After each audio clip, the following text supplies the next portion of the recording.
som. Queria pedir desculpa aos irmãos que estão das casas nos assistindo, porque eu estava com o microfone desligado. Então eu vou pedir um pouquinho de paciência aos irmãos que estão aqui, porque eu vou ler novamente o salmo que nós lemos, que é o salmo de número 103, ok? Então, o salmo de número 103 e o que nós falamos aqui, que não saiu, né, o som, é que nós estamos retornando hoje com os nossos cultos às quartas-feiras. Esses cultos, todas as quartas, eram feitos nas casas, né? E depois de um ano e alguns meses, nós estamos retornando para os nossos cultos presenciais. Lógico, não nos lares, mas nós estamos fazendo aqui na igreja. Então, nós temos um grupo aqui na igreja, no templo principal, e nós temos um outro grupo funcionando no salão social e um outro grupo na nossa igreja no Parque das Nações, que é aqui na cidade de Jacutinga, sendo em outro bairro. E eu li no início, vocês só viram, mas vocês não me ouviram daí das suas casas. Eu li o Salmo de número 103. O Salmo de número 103, do primeiro verso até o verso 8º, que nos diz assim: bendiga o Senhor a minha alma, bendiga o Senhor todo o meu ser, bendiga o Senhor a minha alma, não esqueça nenhuma de suas bênçãos, é Ele quem perdoa todos os seus pecados e cura todas as suas doenças, que resgata a sua vida da sepultura e o coroa de bondade e compaixão, que enche de bens a sua existência, de modo que a sua juventude se renova como a águia. O Senhor faz justiça e defende a causa dos oprimidos. Ele manifestou os seus caminhos a Moisés, os seus feitos aos israelitas. O Senhor é compassivo e misericordioso, muito paciente e cheio de amor. Então, esse foi o salmo que nós lemos no início. Estamos repetindo agora aqui, para que os irmãos pudessem acompanhar de suas casas. E agora nós vamos iniciar o nosso estudo bíblico. Então, às quartas-feiras, nós não temos uma mensagem propriamente dita como nós temos no domingo. Então, a mensagem, né, e nós esse mês estamos numa série de mensagens falando sobre família, né? A família, o tema desse mês, né, aos domingos, a família e suas prioridades. Então, nós tivemos a primeira mensagem de domingo agora teremos a nossa segunda mensagem dentro dessa série. Mês de maio, mês da família. Então, a nossa igreja, como muitas outras igrejas, reservam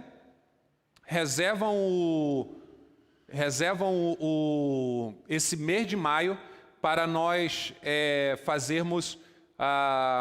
falarmos sobre o tema da família, tá ok? E aqui, às quartas-feiras, nós vamos fazer estudo bíblico. Então, você aí da sua casa, pega a sua Bíblia e nós vamos estudar. Nós vamos estudar hoje, começar hoje, nós vamos estudar um livro, né, todo da Bíblia. Na verdade, uma carta, né, que é a carta do apóstolo Paulo, que o apóstolo Paulo escreveu aos Efésios. Então, carta do apóstolo Paulo aos Efésios. Se você seguir aí na sua Bíblia, Novo Testamento, você tem os 4 primeiros livros, Mateus, Marcos, Lucas e João, né, que são os evangelhos, que contam a história de Jesus. E depois você vai ter o 5º livro, que é o livro de Atos, que é um livro que conta a história da igreja nos seus primeiros momentos. Depois nós vamos ter as cartas paulinas. Então nós vamos ter Romanos, 1 Coríntios, 2 Coríntios, Gálatas, Efésios, né? Então nós vamos estudar esta carta. A partir de hoje, vamos estudar a carta que o apóstolo Paulo escreveu aos Efésios. Então, eu queria que você abrisse sua Bíblia lá, Efésios, capítulo 1. Efésios, capítulo 1. Nós vamos ler 2 versos hoje. Hoje nós vamos estudar os 2 primeiros versos dessa carta. Nós vamos fazer uma introdução, né, sobre a carta. Então, deixa eu achar aqui o livro de Efésios. Você ir na sua casa com a sua Bíblia. Possivelmente você já achou, está aqui.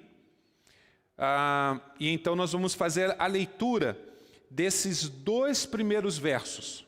Efésios capítulo 1, versos 1 e 2, que nos diz assim: Paulo, apóstolo de Cristo Jesus, pela vontade de Deus, aos santos e fiéis em Cristo Jesus, que estão em Éfeso, a vocês, graça e paz, da parte de Deus, nosso Pai, e do nosso Senhor Jesus Cristo. Então, eu vou fazer uma breve introdução sobre esta carta. Primeira coisa que eu queria conversar com vocês, nesse estudo da carta que o apóstolo Paulo escreveu aos Efésios, é falar um pouco dessa cidade, a cidade de Éfeso. A cidade de Éfeso era a mais importante cidade da Ásia Menor, né? A mais importante cidade de toda aquela região da Ásia. Possivelmente, do mundo conhecido daquela época, a Éfeso só perdia em termos de importância para a própria cidade de Roma, né? Era uma cidade muito populosa, aproximadamente aí já com os seus de 200 a 300 mil habitantes. Uma cidade grande. É que quando a gente fala de cidades, né, antigas, a gente fica sempre na mente que são cidades pequenas. Mas já existiam cidades muito populosas, né?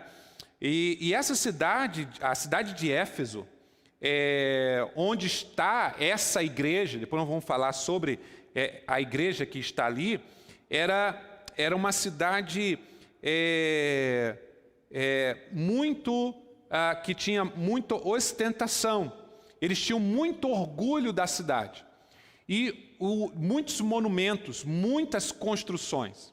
Mas, sem dúvida, a construção naquela cidade que mais eles se orgulhavam e que mais atraía pessoas era o templo pagão dedicado a Artemis, a deusa Artemis. Deusa Artemis para os gregos e deusa Diana para os romanos. Então era uma construção muito grande. Esse templo era considerado uma das 7 maravilhas do mundo daquela época.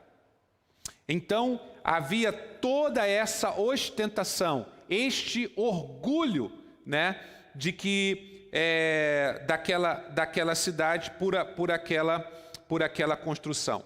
Nessa cidade havia um teatro. E a capacidade do teatro na cidade de Éfeso era capacidade para 25 mil pessoas. Podemos imaginar isso? Uma cidade tão antiga, mas já tão grande, com um anfiteatro para 25 mil pessoas. Bom, como o evangelho chegou lá? Né? Era uma cidade pagã, com esse grande templo e vários outros templos, como eram as cidades gregas, grego-romanas daquela época, mas com esse templo, a deusa Diana, a deusa dos romanos Diana, e sendo a mesma deusa Artemis dos gregos, uma cidade muito populosa. E aí chega um momento em que o evangelho do Senhor Jesus chega àquela cidade. Quem é que chega com o evangelho lá? É o apóstolo Paulo. Ele, na sua viagem missionária, ele começa a pregar o evangelho nessa cidade. Onde nós vamos encontrar isso? E eu peço que você abra a sua Bíblia lá em Atos. É um estudo bíblico, gente, então nós vamos ter que usar a Bíblia, né? Atos, capítulo 19. Atos, capítulo 19, a partir do verso de número 23. Atos 19, a partir do verso 23.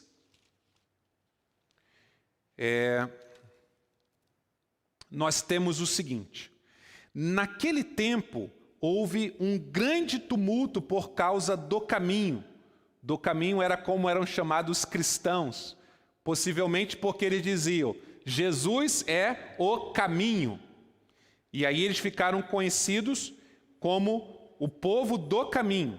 Versículo 24.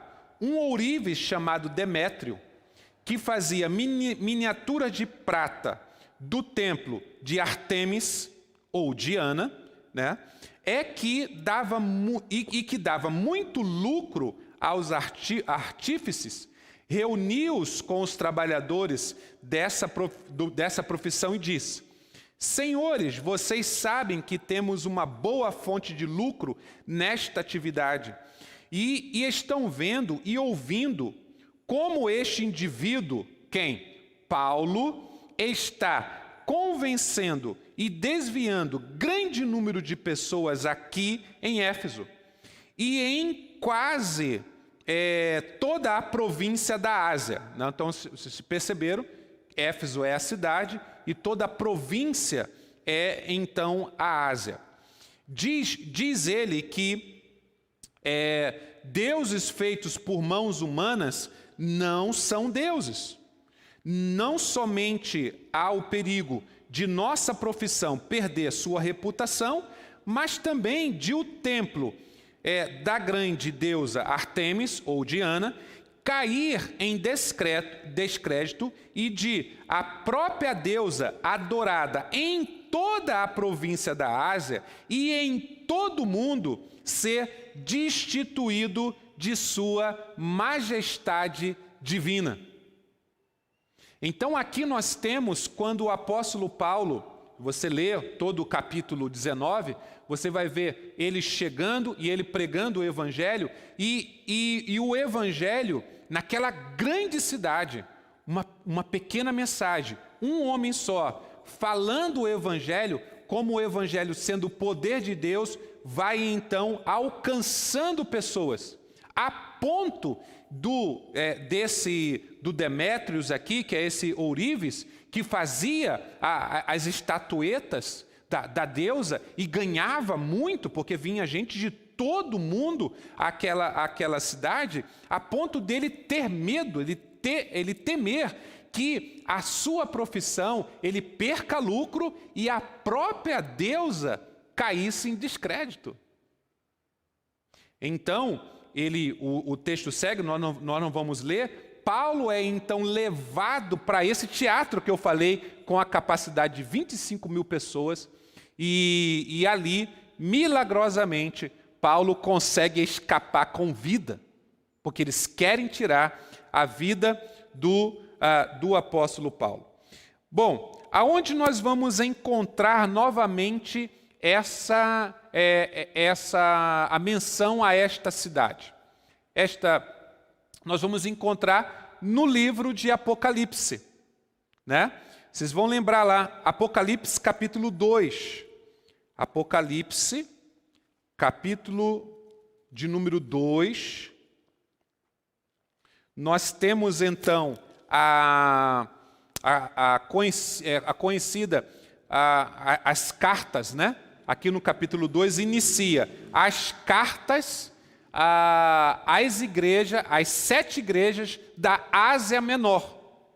Então, nós não vamos ler, lógico, mas nesses dois capítulos, capítulo 2, capítulo 2 e capítulo 3 de Apocalipse, nós temos então as 7 igrejas que compunham aquela região da Ásia.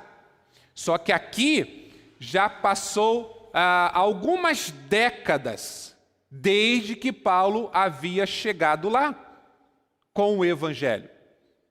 E o que nós vemos aqui na carta de Apocalipse? Vocês vão lembrar bem, talvez, a menção à igreja de Éfeso. Vocês podem ver aí que no capítulo 2, a primeira igreja que aparece é a igreja de Éfeso. Depois eu vou explicar por quê. Tá? Então, lá no capítulo 2, versículo 4 de Apocalipse, é aquela famosa expressão, né, aquela famosa repreensão, talvez a repreensão mais conhecida desses 2 capítulos, de Jesus a essas igrejas, está no versículo 4. Quando Jesus diz assim: contra você, porém, tenho isto, você abandonou o seu primeiro amor. Né? Então, isso Jesus diz para qual igreja? A igreja de Éfeso. E por que aqui na carta, no livro de Apocalipse, a primeira igreja que aparece é a igreja de Éfeso? Porque Éfeso era no porto. Então, era a porta de entrada de toda a Ásia Menor, de toda aquela grande região. E havia um caminho, havia uma estrada que ligava a todas essas cidades, exatamente na sequência que está aqui no livro de Apocalipse. Então você chegava em Éfeso, e depois de Éfeso você ia para onde? Próxima carta, Esmirna. O caminho seguia, e ele ia um pouco para o norte, e ele chegava a Pérgamo. Depois ele descia e chegava a Tiatira. Depois descia mais um pouco ao sul e chegava a Sardes. Descia mais um pouco ao sul, chegava a Filadélfia e depois, por fim, chegava na cidade de Laodiceia. Então vocês entendem? Essa sequência do livro de Apocalipse é exatamente a estrada que ligava a partir de Éfeso, né, porque era no litoral, Éfeso era no litoral, havia um grande porto, um dos portos mais importantes. Paulo chega nessa cidade uma vez por terra, depois ele chega por navio. Né? E então, por que a igreja em Éfeso se tornou tão importante? Exatamente porque a partir da igreja de Éfeso, todas essas outras igrejas foram sendo plantadas. Então, Paulo, ele tinha em Éfeso, e por isso que Éfeso é a igreja que Paulo passa, que ele fica mais tempo. Ele ficou nessa igreja mais de 3 anos. Porque ele tinha uma visão dada por Deus de onde a igreja deveria chegar. E ele olha para aquele caminho e ele diz: a igreja vai por esse caminho. E o evangelho vai chegar a essas outras cidades. E foi exatamente o que aconteceu. Né? Então, era uma igreja que tinha, lógico, em sua característica, uma formação totalmente missionária. Porque ela foi fundada, ela foi plantada na cidade de Éfeso, não para ficar só em Éfeso, mas para que através dela, toda a Ásia Menor conhecesse o Evangelho de Jesus Cristo e plantasse igreja em vários outros lugares. Ok? Então deu, nessas outras cidades ali da Ásia Menor. Então deu para entender, né? Está dando para entender a importância da cidade de Éfeso. E aí nós temos Qual então o conteúdo? Então Paulo, vamos entender isso também, né? Paulo, ele chega nessa cidade, ele vive nessa cidade durante 3 anos, ele evangeliza, a igreja é plantada, inicia-se um grupo, esse grupo vai aumentando, e muitos que se convertem naquele grupo se tornam missionários para as outras cidades. E o evangelho, então, vai se espalhando por toda a Ásia Menor. Ok? Agora, Paulo, depois, ele vai embora da cidade, vem um outro pastor, vem outras pessoas para ficar à frente dessa cidade. E o que acontece? Com o passar do tempo, com o passar de alguns anos, algumas décadas, a igreja começa a perder o seu fervor missionário. Com o passar do tempo, aquilo vai se esfriando. É exatamente por isso que Jesus diz lá em Apocalipse, porque quando Apocalipse é escrito, já se passou muitos anos, né, algumas décadas depois que Paulo esteve lá e começou essa igreja, Jesus diz: tenho contra ti que deixaste o primeiro amor. Eles haviam perdido a força missionária. Muito bem. Então, qual o conteúdo desta carta? Paulo, então, passa-se alguns anos e ele, então, escreve. Agora, ele não está mais lá em Éfeso. Por isso, ele, lógico, precisa escrever uma carta. A carta era a internet da época. Era o WhatsApp de hoje, né? Como que eles se comunicavam? Como que eles queriam transmitir uma mensagem, um conteúdo grande, uma doutrina, um ensino para um grupo que estava distante agora? Paulo, então, utilizava a carta. Muitas dessas cartas ele escreveu da prisão. Paulo está preso, mas ele tem liberdade para escrever cartas, e é o que ele faz. Vai escrever cartas para as igrejas. Então, notícias da igreja chegavam ao apóstolo Paulo. E o apóstolo Paulo, de muito longe, usava a melhor comunicação que você tinha na época, à distância, né? Que era a carta. Ele escrevia uma carta e enviava para essa igreja para novamente trazer a igreja aos trilhos, porque ela estava saindo um pouco do trilho. E então Paulo escreve essa carta, como várias outras, né?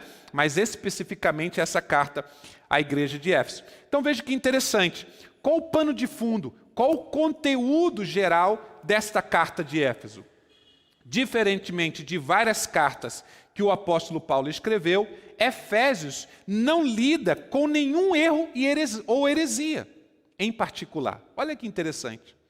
Paulo escreveu para expandir os horizontes de seus leitores a fim de melhor compreenderem as dimensões do propósito eterno de Deus e da sua graça, passando a valorizar alvos sublimes que estabeleceu para a sua igreja. Então, o objetivo da carta não é quase nada contra algum erro doutrinário, mas o objetivo da carta é mostrar qual é o que Deus queria daquela igreja e que eles estavam perdendo a visão. E Paulo, então, com esta carta, procura levar o pensamento daquela igreja para coisas maiores que eles estavam deixando de perceber. Então, grandes alvos que Deus estabeleceu para a sua igreja. Esse é o primeiro ponto. Este é o primeiro objetivo. Quais são os grandes alvos que Deus estabeleceu para aquela igreja? Né? E a outra parte da carta é quais são os passos, lógico, para alcançar esses alvos. Então, esse é o conteúdo da carta. A vida diária, prática do crente, levando adiante os propósitos de Deus. Jesus E a carta fala também que Jesus é aquele que capacita os membros da igreja a se ajudarem mutuamente na realização desse propósito. Então, este é o conteúdo da carta. Agora nós vamos para o texto, né? O texto que nós lemos hoje, ok? Vamos para o texto. Nós já temos uma visão geral, né, de como que era aquela cidade, como que a igreja ali foi estabelecida, os momentos que nós encontramos essa igreja. Só lembrando, né, outro pastor que foi pastor dessa igreja foi o apóstolo João. O apóstolo João foi pastor dessa igreja. Primeiro Paulo, depois o apóstolo João, né? Então, era a igreja ali na Ásia, sem dúvida, a igreja mais importante daquela região em termos de missões, em termos de expansão do evangelho do reino. Agora vamos para o texto, né? Os 2 versículos que nós lemos. Então, eu convido vocês nessas quartas-feiras que agora temos pela frente, a fazer essa jornada, a caminhar por essa carta, a entender isso, qual o propósito de Deus para a vida da igreja, o que Deus quer da sua igreja. Então é isso que nós vamos aprender nessa carta. E lógico, estudando isso, nós vamos saber o que Deus quer para as nossas vidas. É isso que vamos descobrir aqui. Então vamos lá. Versículo 1 e 2, Paulo então começa se identificando. Então o versículo 1 é o que nós somos. O que nós somos é a nossa identidade. Então, ele começa colocando o seu nome, né, Paulo, e aí o que ele diz mais? Apóstolo de Cristo Jesus pela vontade de Deus. Então, essa primeira palavra, né? Paulo é o autor desta carta, ele está se identificando, mas ele apresenta as suas credenciais. Quais são suas credenciais? Ele se diz, ele fala de si mesmo que ele é apóstolo de Cristo Jesus. Então vamos lá. Essa palavra, o que significa essa palavra? Quando a gente lembra apóstolo, nós vamos lembrar dos 12 apóstolos, né, que caminharam junto com Jesus durante os 3 anos. Mas a palavra, o significado dela é comissionado. É alguém que tem uma missão. Ele é um enviado, né? Ele é um missionário. O apóstolo é um missionário. O apóstolo é um enviado. O apóstolo é aquele que tem uma missão. O apóstolo é aquele comissionado, ou seja, ele é chamado, separado para fazer uma missão. Então Paulo está dizendo que ele é apóstolo de Cristo Jesus, ok? E aí vamos abrir nossas Bíblias lá em Marcos capítulo 6, versículo 7.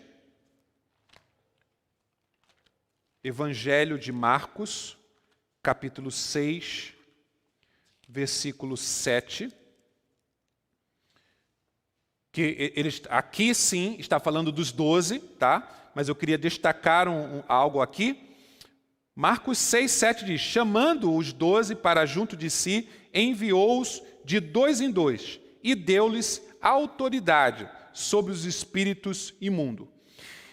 Então, vejam, quem são os 12? São aqueles que são chamados por Jesus e aqueles que são enviados. Então, ele chama e ele envia. E no versículo de número 30, aí do capítulo 6 de Marcos, nós temos: os apóstolos reuniram-se a Jesus e lhe relataram tudo o que tinha feito e ensinado. Então, o que os apóstolos fizeram? Eles foram chamados, foram enviados, fizeram a obra, depois eles retornam àquele que os enviaram, que era Jesus, e presta um relatório. Então, quem somos nós? Quem é a igreja? Né? Já olhando para o apóstolo Paulo, como ele se identifica, nós somos aqueles que somos chamados por Cristo Jesus, somos chamados e enviados. E nós vamos fazer a missão, aquilo que nós fomos enviados, e depois nós retornamos a Jesus e prestamos um relatório a Ele. Paramos para pensar um pouco nisso. Essa deve ser a nossa realidade diária. Porque nós não estamos neste mundo a passeio. Nós estamos nesse mundo em missão. Então, como que deveria ser a nossa vida diária? Né? Eu sempre falo aqui de uma oração do pastor Ricardo Costa, que todo dia de manhã ele ora da seguinte maneira: Senhor Jesus, o que vamos fazer juntos hoje? Porque é entender o nosso dia comum, o nosso dia rotineiro, os afazeres domésticos, do trabalho, do estudo, do lazer, a vida como uma missão. E nós temos que ir, e nós temos que voltar. E ao voltar, prestar um relatório. Que é dizer, Senhor, como foi o meu dia hoje? O que eu realizei hoje? Né? Eu sou pastor, então eu tenho que prestar relatório. Então, todo o meu dia, as atividades do dia relacionadas não todas, né, mas as principais delas, eu preciso chegar ao final do dia e anotar. Para que depois, então, ao final do mês, eu apresentar ao conselho da igreja, à direção da igreja, aquilo que eu executei durante o dia. Mas antes, né, durante o mês, mas antes disso, eu preciso me apresentar a Jesus. E dizer, o que eu fiz do meu dia hoje está aqui. Então, essa é a identificação do apóstolo Paulo. Ele diz, eu sou um apóstolo de Jesus Cristo. Eu estou em missão. E eu presto contas da minha vida a Ele. A minha vida é dele. E o apóstolo Paulo então diz, apóstolo de Cristo Jesus pela vontade de Deus. Né? Apóstolo de Jesus Cristo pela vontade de Deus. Então, quem somos nós? Nós somos aqueles que estamos fazendo a vontade de Deus. Não é mais o nosso querer, não é mais o nosso desejo, não é mais os nossos planos e sonhos. É agora a vontade de Deus. Isso tem muito a ver, essa expressão que o apóstolo Paulo usa, logo aqui no primeiro verso, tem a ver com todo o propósito da carta, como nós falamos na introdução. Porque Paulo vai falar nesta carta qual é a vontade de Deus para a sua igreja. E ele então se apresenta como apóstolo enviado de Cristo Jesus, que está ali, né, enviado por Cristo Jesus, não pela sua própria vontade, mas pela vontade de Deus. Paulo então está dizendo, eu estou aqui para realizar a vontade de Deus. E que a vontade de Deus se realize através da minha vida. Então essa é a identidade do apóstolo Paulo. Continuando no versículo 1, quem somos nós? Agora Paulo vai falar, ainda no primeiro versículo, do destinatário, os destinatários desta carta, que são a própria igreja, né? Então ele diz aqui, aos santos e fiéis em Cristo Jesus que estão em Éfeso. Aos santos e fiéis em Cristo Jesus que estão em Éfeso. Algumas versões mais antigas nós vamos encontrar aos santos e crentes em Cristo Jesus que estão em Éfeso. Então, quem somos nós? Identidade ainda. Identidade do apóstolo Paulo, agora identidade da igreja. Quem somos nós? Nós somos os santos. Nós somos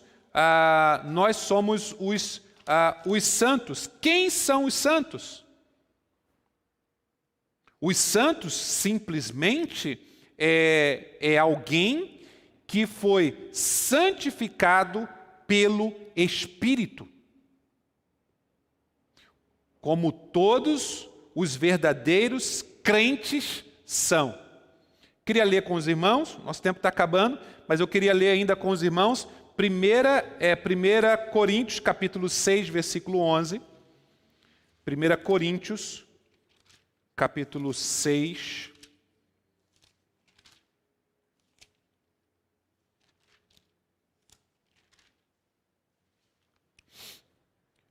Na verdade, nós vamos ler capítulo 6, a partir do verso 9, ok?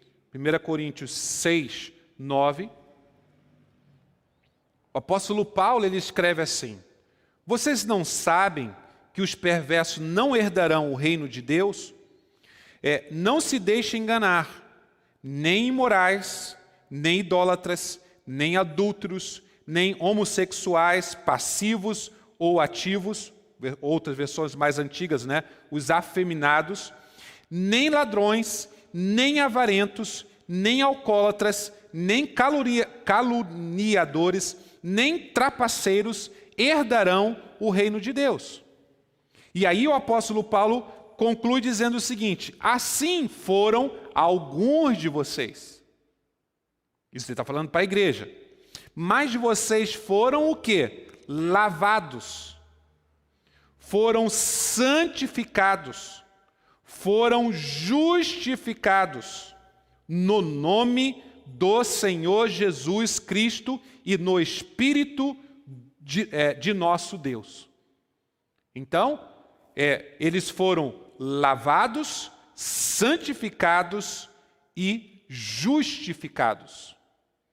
Então, nós somos santos não por causa da nossa bondade, não porque nós somos bons, não porque nós temos uma boa moral, somos pessoas éticas, somos pessoas morais, somos bons cidadãos, somos pessoas de respeito. Não, não é por isso, porque o que nós somos pecadores.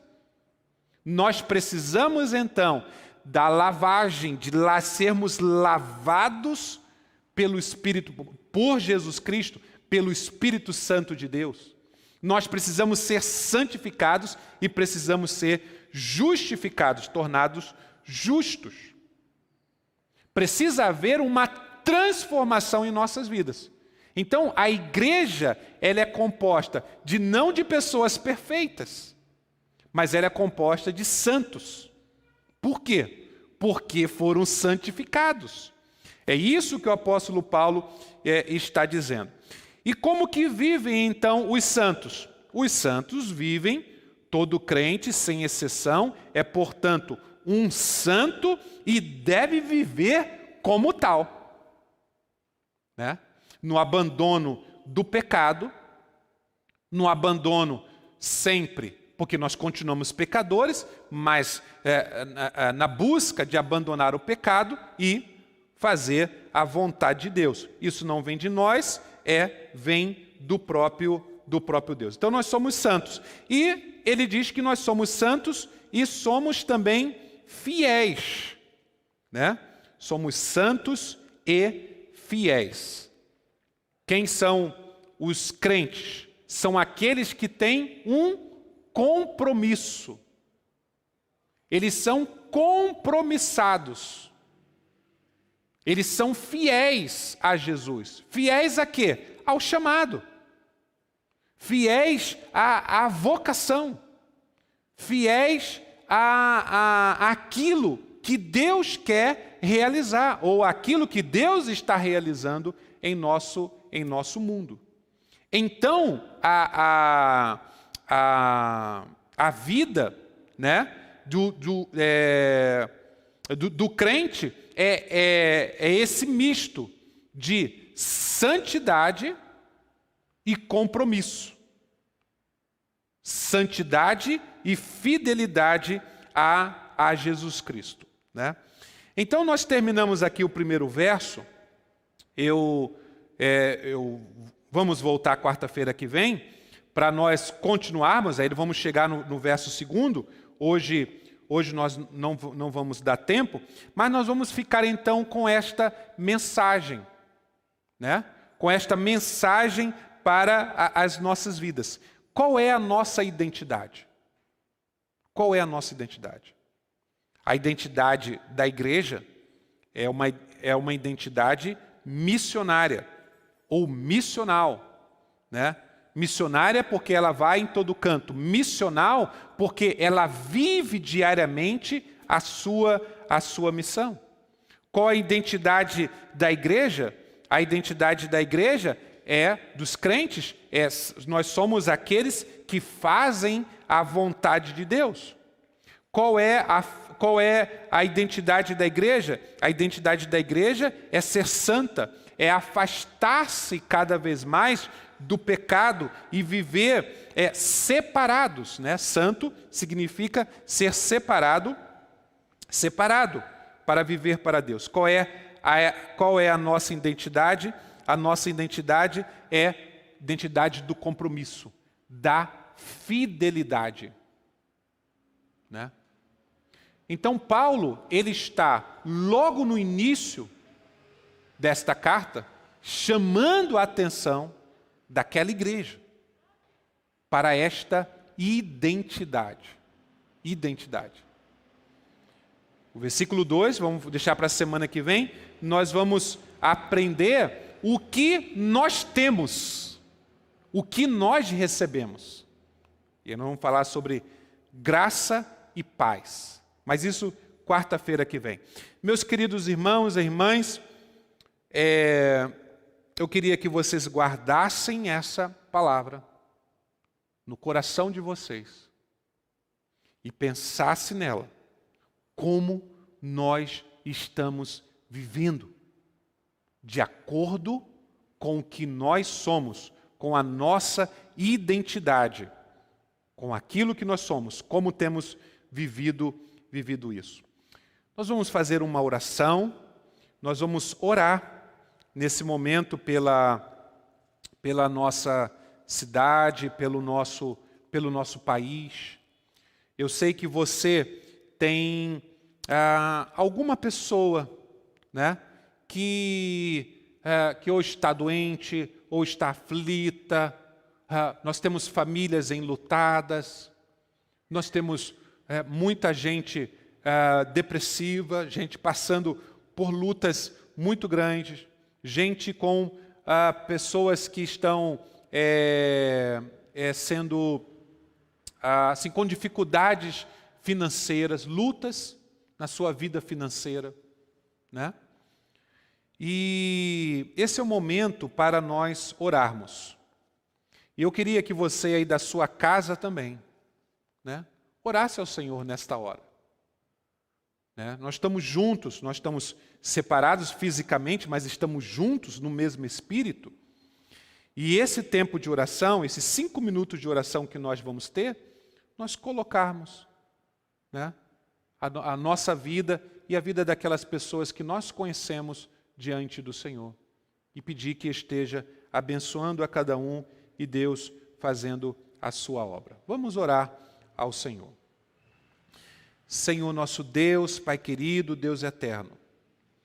Pai, nós nos colocamos, ó Deus, diante do Senhor nesta hora e clamamos, ó Deus, Pai, pela vida das pessoas que estão sofrendo neste momento. Clamamos ao Senhor por aqueles que estão em tratamento de saúde nos hospitais. Quantos e quantos? O Senhor conhece cada coração. O Senhor sabe todas as necessidades. Deus, e nós chegamos ao Senhor com confiança, não em nós mesmos, mas no Senhor. Porque aprendemos, ó Deus, que devemos orar, porque o Senhor sabe das nossas necessidades. E é exatamente porque o Senhor sabe das nossas necessidades, é que nós nos apresentamos diante do Senhor. Tenha misericórdia, Senhor, e salva vidas neste momento. Cura, Pai querido, das enfermidades.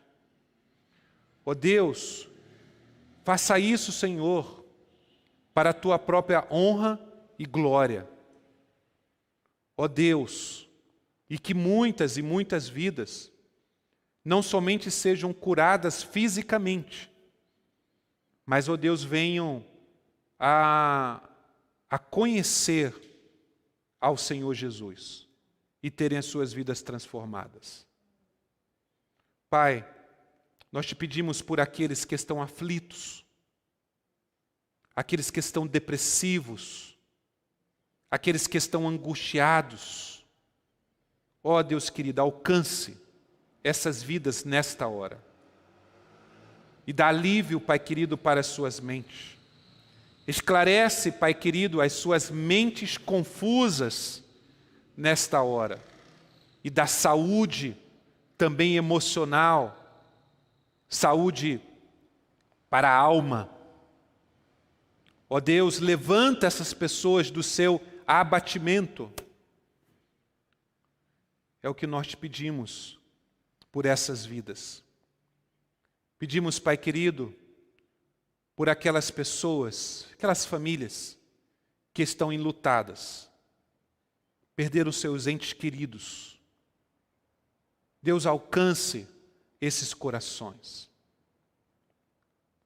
Console, ó Deus, e conforte cada uma dessas vidas.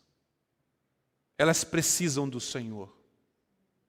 Elas carecem, ó Deus, da sua graça, da sua bendita graça, da sua paz em suas vidas. E que elas tenham esperança, que elas olhem para o Senhor, olhem para Jesus, o teu Filho amado, autor e consumador da nossa fé. Que este seja o momento, ó Pai, de aproximação do Senhor. Pai, pedimos por aquelas pessoas que estão afastadas dos teus santos caminhos, estão longe do Senhor, estão longe, ó Pai, da comunhão dos santos. Pai querido, que o Senhor toque nesses corações, alcance essas vidas também. Ó Deus, e aquilo que eles aprenderam aqui ou em outro lugar da sua palavra, aquilo que eles aprenderam nas suas casas, com os seus pais.